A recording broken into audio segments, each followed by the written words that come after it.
Regardez votre main. Votre main, vous pouvez la bouger. Vous pouvez la voir et vous pouvez même la toucher.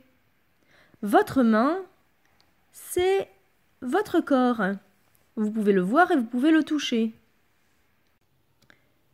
Et puis, nous avons également un esprit qui nous permet de bouger notre corps, de voir, de comprendre les choses et aussi d'aimer. Cet esprit, vous savez comment il s'appelle? Il s'appelle l'âme. Tant que nous sommes vivants, notre âme et notre corps sont ensemble. À la fin de notre vie, notre âme et notre corps se séparent. C'est ce qu'on appelle la mort. Le corps va être déposé en terre. Regardez là, vous voyez un cimetière où aujourd'hui il y a aussi beaucoup de personnes qui se font incinérer. Ou par exemple, si quelqu'un meurt en mer, il peut être dévoré par les poissons. Mais c'est seulement le corps qui disparaît. L'âme est immortelle. Elle ne disparaît pas. Alors, que devient l'âme des personnes qui seront mortes? Regardez ce dessin. Et qu'est-ce que vous voyez? Vous voyez ce qu'on va appeler 3 niveaux. Ce sont les 3 possibilités après la mort. Comme nous l'avons dit, lorsque nous mourons, seul le corps disparaît. Mais l'âme, qui est immortelle, va immédiatement devant Dieu pour être jugée. C'est ce qu'on appelle le jugement particulier. Vous voyez tout en haut, il y a Jésus et la Sainte Vierge. Et il y a des anges qui sonnent de la trompette. Vous les voyez? C'est le paradis ou le ciel.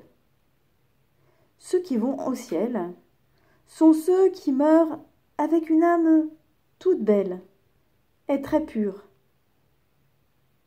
Mais malheureusement, et c'est le cas de la plupart d'entre nous, nous mourrons avec encore quelques péchés sur la conscience.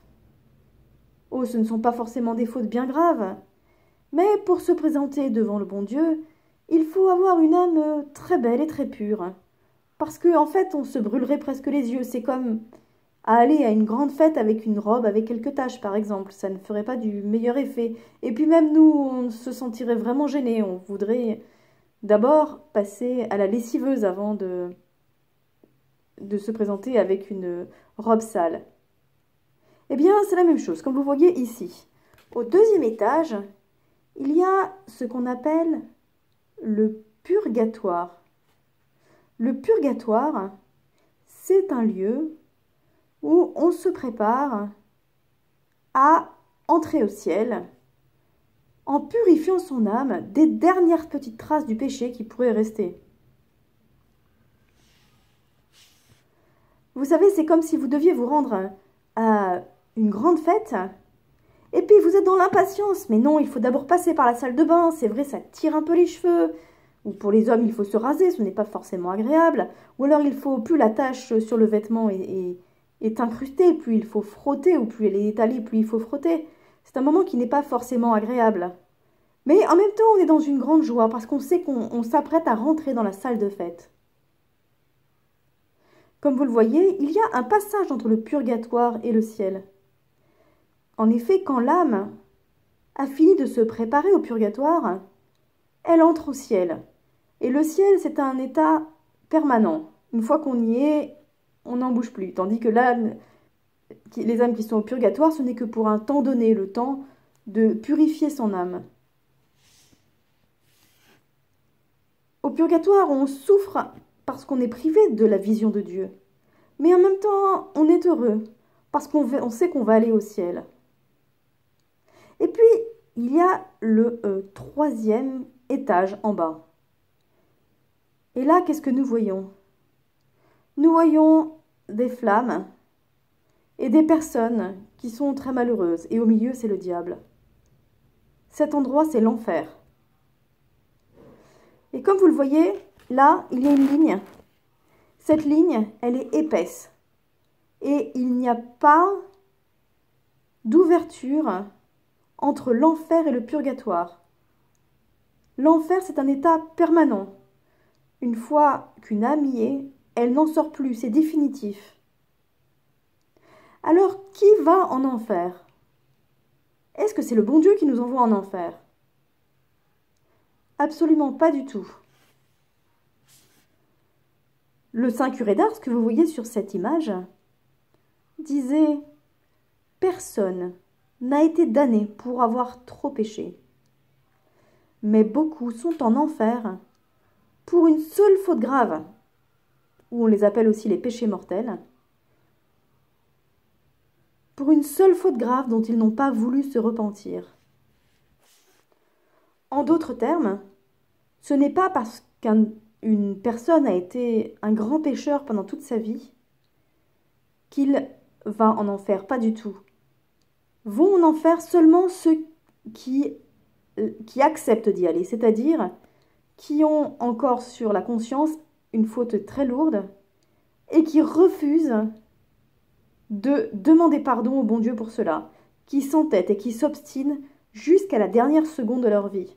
Et pourtant, jusqu'à la dernière seconde de leur vie, le bon Dieu leur offre cette chance de se repentir.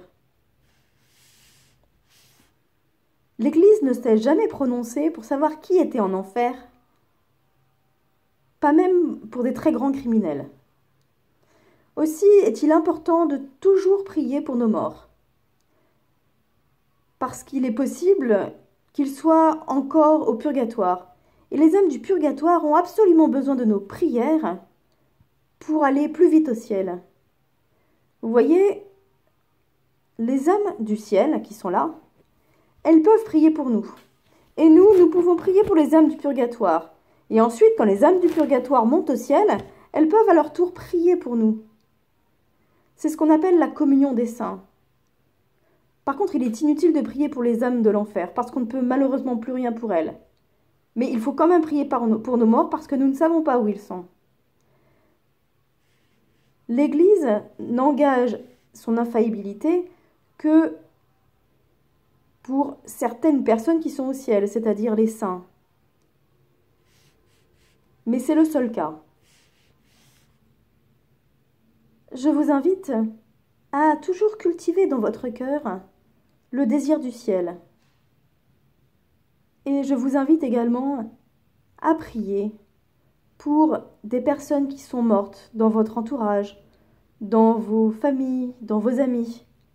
Et gardez dans votre cœur cette espérance du ciel. Parce que pour un chrétien, la mort, ce n'est pas du tout une chose triste. C'est juste un passage.